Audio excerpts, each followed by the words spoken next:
Hi guys, my name is Himanshu और RCB हारा Kings 11 Punjab से लास्ट बॉल पे 8 विकेट से, और जिससे मेरी प्रेडिक्शन रही गलत। और अब मेरी प्रेडिक्शन स्कोर है 13 आउट ऑफ 31 मैचेस। मुझे लगता है दोनों टीम्स चाहती थी ये मैच हारना, लेकिन लास्ट बॉल पे निकोलस पूरन ने 6 लगा के पंजाब को मैच जिता दिया, जो कि पंजाब के लिए एक अच्छा साइन कि 2 पॉइंट्स मिल गए उनको। लेकिन आई थिंक वो डिजर्व नहीं करते थे ये मैच जीतना, जैसे कि आरसीबी भी नहीं करता था जैसी उन्होंने फील्डिंग करी या जैसी उन्होंने बॉलिंग करी। पहले बात कर लेते हैं हम आरसीबी की बैटिंग की, जिसमें एरन फिंच बिल्कुल नहीं चल रहे। 8 मैचेस हो गए हैं, बिल्कुल नहीं चल रहे। मुझे लगता है अब उनको चेंज करना पड़ेगा।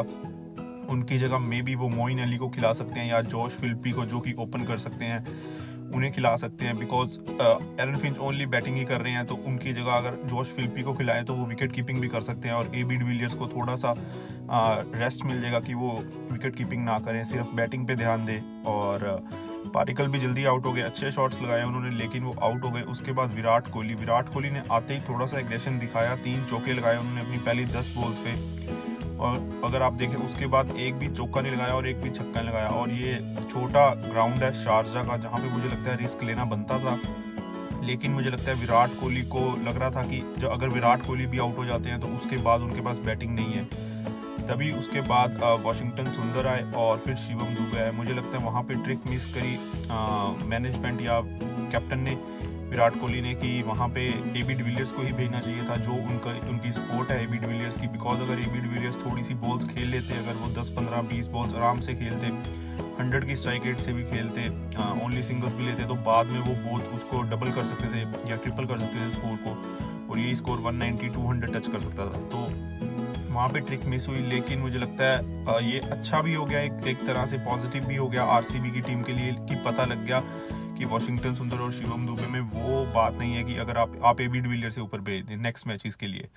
तो वाशिंगटन सुंदर को पिछले मैच में भी पहले भेजा था, उन्होंने 10 बॉल 10 किए थे। इस मैच में भी उन्होंने 14 बॉल्स 13 किए। तो मुझे नहीं लगता वाशिंगटन सुंदर प्रॉपर बैट्समैन है। मुझे लगता है वो स्लॉक कर सकते हैं कि हाँ वो 6 डाउन 7 डाउन आके ज़्यादा रन बना सकते हैं। उनसे अच्छा मुझे लगता है क्रिस मॉरिस को अगर चांस लेना था तो क्रिस मॉरिस को भेजते।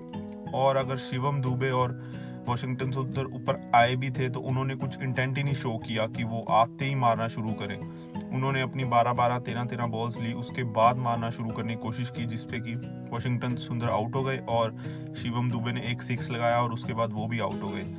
तो जिससे मुझे लगता है टीम को कोई फ़ायदा नहीं हुआ, और उससे विराट कोहली और प्रेशर में आ गए। और एबी डिविलियर्स जब आए 17th ओवर में, तो एबी डिविलियर्स पे भी प्रेशर था कि उनको इसीलिए जैसे रखा था कि आते ही उन्होंने पहली बॉल से ही 6 लगाने शुरू कर देने हैं, जो कि पॉसिबल नहीं है ऐसी पिचेस पे। और उन्होंने ट्राई किया अपनी 3rd 4th बॉल पे, लेकिन वो भी आउट हो गए। उसके बाद विराट कोहली मुझे लगता है और ज़्यादा प्रेशर में आ गए और उनसे बाउंड्रीज नहीं आ रही थी, वो ट्राई कर रहे थे।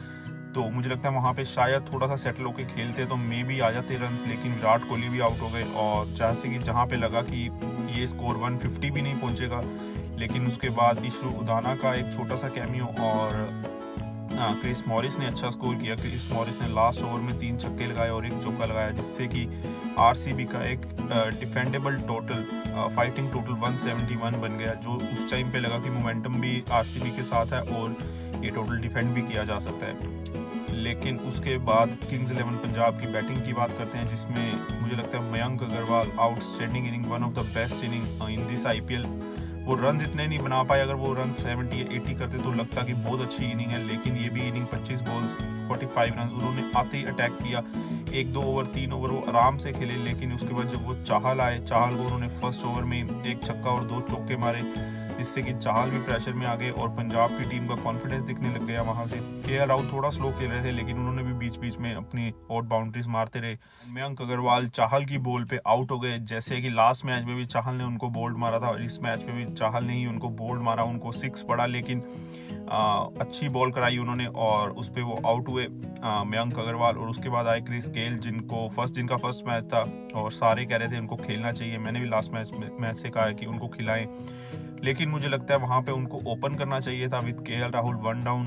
मयंक अग्रवाल को आना चाहिए था, बिकॉज मयंक अग्रवाल जब पावर प्ले नहीं होता आफ्टर 6 ओवर्स भी अच्छा खेल सकते हैं।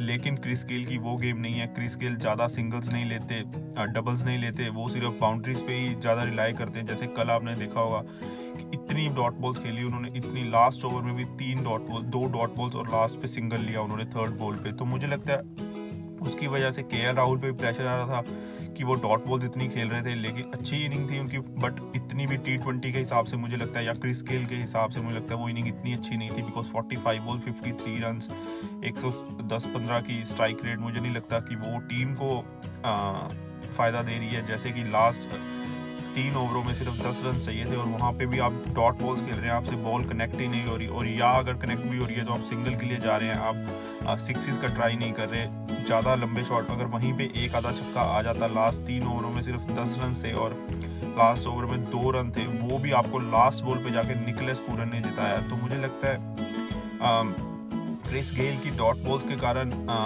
राहुल पे प्रेशर आ रहा था, और राहुल भी मुझे लगता है बहुत स्लो हो गए थे एंड में, उन्हें भी रिस्क लेना चाहिए था, बिकॉज अभी 9 विकेट्स पड़ी थी। तो वो अगर आउट भी हो जाते तो निकोलस पूरन थे, ग्लेन मैक्सवेल थे, दीपक हुडा थे, वो आके मैच जितवा देते।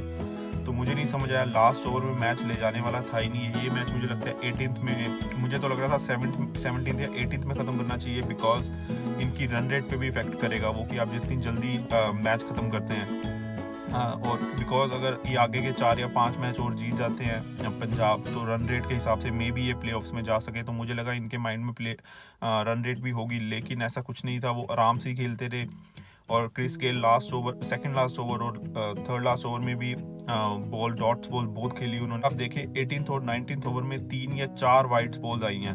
अगर वो वाइड्स बॉल ना आती तो मुझे लगता है मैच और इंटरेस्टिंग हो जाता, या मे बी किंग्स 11 पंजाब ये मैच हार ही जाता अगर वो वाइड्स बॉल ना आती। मुझे लगता है केएल राहुल पे कैप्टनसी का इतना प्रेशर है कि वो अपनी नेचुरल गेम नहीं खेल पा रहे बिकॉज ऑफ कैप्टनसी।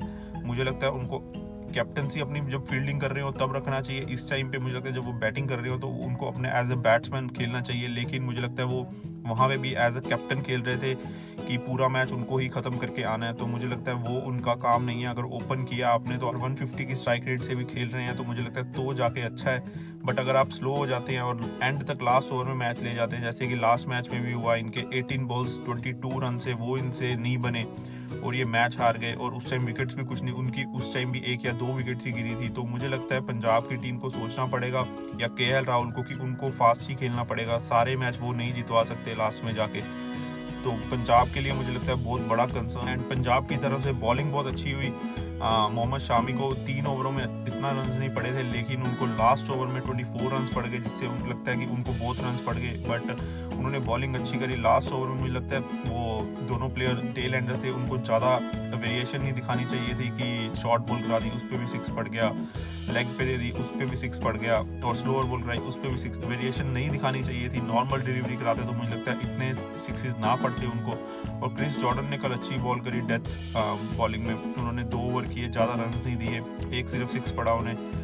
और अब बात कर लेते हैं हम आरसीबी की बॉलिंग की, जिसमें मुझे लगता है सिराज एक वीक लिंक है और सबने अच्छी बॉलिंग करी। लेकिन यहाँ पे क्रेडिट देना पड़ेगा केएल राहुल और मयंक अग्रवाल को, जिन्होंने बहुत अच्छी बैटिंग करी। नवदीप सैनी अच्छी बॉलिंग कर रहे थे, क्रिस मॉरिस अच्छी बॉलिंग कर रहे थे, और लेकिन वो उन्होंने अच्छी बैटिंग करी। उन्होंने अपने बॉलर सेलेक्ट किए हुए थे कि स्पिनर्स को उन्होंने मारना है, जैसे कि उन्होंने चाहल को अटैक किया, और जब क्रिस गेल आए, क्रिस गेल ने वॉशिंगटन सुंदर को अटैक किया, 4 छक्के मारे उनको वॉशिंगटन सुंदर को, जिससे कि वॉशिंगटन सुंदर का भी मुझे लगता है कॉन्फिडेंस थोड़ा सा लो हुआ होगा। और मुझे समझ नहीं आई कि विराट कोहली की कैप्टनसी में कल क्यों इतना बड़ा फॉल्ट आया कि जब 5 ओवरों में 46 रन चाहिए थे तो मोहम्मद सिराज को ओवर क्यों दिया गया। मुझे लगता है वहाँ पे इशरू उदाना को ओवर देना चाहिए था। इशरू उदाना आपके ओवरसीज प्लेयर हैं और आप उनको अच्छे से यूटिलाइज नहीं कर रहे। मुझे लग रहा है उनको सिर्फ 2 ओवर करवाए कल के मैच में, तो मुझे लगता है वहाँ पे इशरू उदाना को ओवर देना चाहिए था। आपने मोहम्मद सिराज को ओवर दिया और 20 रन पड़ गए उनको, तो वहीं पे मैच खत्म हो गया था। पहले 5 ओवर में 46 चाहिए थे, फिर 4 ओवरों में ओनली 26 रन रह गए थे। तो मुझे लगता है वहाँ पे गलती हुई कि सिराज को ओवर नहीं बनता था। सिराज का पता है वो स्कोर खाते हैं। मुझे लगता है नेक्स्ट मैच में एक तो मे बी एरन फिंच बाहर बैठे और जॉश फिल्पी या मोइन अली खेल सकते हैं उनकी जगह। तो मुझे लगता है सिराज की जगह गुरकीरत सिंह मान को खेलना चाहिए, बिकॉज आपके पास 7 बॉलर्स हैं अभी भी। शिवम दुबे से आप बॉलिंग नहीं करा रहे, और भी आप बॉलर्स किसी के 2 ओवर करा रहे हो, किसी के 3 करा रहे हो, तो पूरे ओवर्स नहीं करा रहे। मुझे लगता है आपको 6 बॉलर्स के साथ जाना चाहिए। शिवम दुबे भी 1-2 ओवर्स करा सकते हैं, जब दूसरी टीम प्रेशर में हो तो शिवम दुबे से ओवर निकलवा सकते हैं, या आपके पास 5 प्रॉपर बॉलर्स हैं और जिससे कि मुझे लगता है अगर गुरकीरत सिंह मान आते हैं तो बैटिंग लाइनअप स्ट्रॉन्ग होगा। विराट कोहली को भी कॉन्फिडेंस आएगा कि हाँ वो शॉट्स रिस्क लें कि अगर बाद में बैटिंग बची, अगर विराट कोहली के बाद AB डिविलियर्स, गुरकीरत सिंह मान, शिवम दुबे और क्रिस मॉरिस बचे हैं तो मुझे लगता है विराट कोहली भी रिस्क लेंगे। उन्होंने लास्ट मैच में भी इतना रिस्क नहीं लिया, इस मैच में भी इतना रिस्क नहीं लिया। अगर आप CSK के अगेंस्ट देखें तब भी ऐसी ही इनिंग्स थी, लेकिन विराट कोहली ने लास्ट में जाके बहुत मारा था उनको और तो जाके उन्होंने वो 90 स्कोर किया था, जब लास्ट में 10 बॉल्स पे कुछ 40 के अराउंड स्कोर कर दिया था विराट कोहली ने। और मुझे लगता है विराट कोहली इसी चीज़ का प्रेशर लेते हैं कि लास्ट में उनके पास बैटिंग नहीं है उसके बाद, और तभी वो रिस्क नहीं लेते। तो मुझे लगता है वहाँ पे रिस्क लेना चाहिए और एक एक्स्ट्रा बैट्समैन खिलाना चाहिए इन प्लेस ऑफ सिराज। और यहाँ से मुझे लगता है RCB को अटैकिंग क्रिकेट खेलना पड़ेगा। आपको विकेट्स की इतनी टेंशन नहीं लेनी कि अगर 1-2 विकेट्स गिर भी गई तो स्लो हो जाओ, इतना स्लो नहीं होना पड़ेगा। और बिकॉज शारजा का ग्राउंड था तो मुझे लगता है यहाँ पे 190-200 लगता तो मैच जीत सकते थे। 170 सेफ स्कोर नहीं था, डिफेंडेबल स्कोर था लेकिन सेफ स्कोर नहीं था। और अब बात करते हैं किंग्स 11 पंजाब की, जिसमें मुझे लगता है वो इतना डिजर्व नहीं करते आगे जाना, बिकॉज वो ऐसे रन चेज भी नहीं कर पा रहे। जैसे 18 बॉल्स 22 रन वो कर ही नहीं सके, और 18 बॉल्स 10 रन कल था जो वो इतनी मुश्किल से लास्ट बॉल पे निकलेस पूरन ने 6 लगा के जिताया। नहीं तो मुझे नहीं लगता पंजाब जीतता अगर वो सुपर ओवर में जाता मैच। तो मुझे लगता है पंजाब के लिए बहुत बड़ा कंसर्न, मुझे लगता है KL राहुल को अपने मिडिल ऑर्डर पे इतना ट्रस्ट नहीं है, तभी वो आउट नहीं होते या बड़े बड़े शॉट्स नहीं लगाते। तो मुझे लगता है उनको अपने मिडिल ऑर्डर पे ट्रस्ट करना पड़ेगा और क्रिस गेल को मे बी ओपन करना पड़ेगा विद KL राहुल, और 1 डाउन आएंगे मयंक अग्रवाल नेक्स्ट मैच से। मुझे लगता है देखते हैं आगे क्या होता है। आप जल्दी से इस वीडियो को लाइक करें, शेयर करें और कमेंट करें और बताएं कैसी लगी आपको ये वीडियो। एंड सब्सक्राइब करें Himanshu Grover on YouTube and follow करें Himanshu Grover on Facebook। Thank you very much.